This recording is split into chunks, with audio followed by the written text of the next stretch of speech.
Stratégie vo vyjednávaní a strategické vyjednávanie nie je to isté. Strategické vyjednávanie je také, ktoré sa na výsledky pozerá z dlhodobejšej perspektívy. Šach ako strategická hra to pekne pomáha pochopiť. Zvolená stratégia je spôsob, akým by hráč chcel viesť hru. Môže byť agresívna, útočná, alebo môže svoj štýl hry postaviť na obrane či reakcii na podnety súpera. Strategickým prístupom v šachu je spôsob, akým šachista realizuje svoju stratégiu v priebehu hry. Zahŕňa výber ťahov, ktoré sú v súlade s jeho dlhodobými cieľmi a prispievajú k dosiahnutiu jeho strategických zámerov.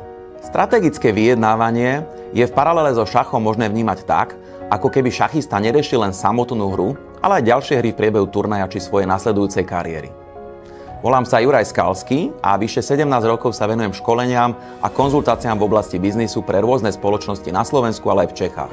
Vyjednávaniu samotnému sa užšie venujem posledných 14 rokov. Je to oblasť, v ktorej sa pohybuje veľa ľudí a aj tí najskúsenejší občas chybujú. Hoci sa na chybách najlepšie učíme, asi nikto nechce robiť chyby. Len preto, aby sa niečo naučil. A už vôbec nie pri vyjednávaniach, ktoré môžu ovplyvňovať naše životy viac ako čokoľvek iné.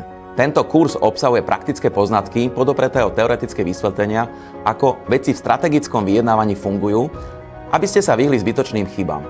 Teším sa na vás na kurze.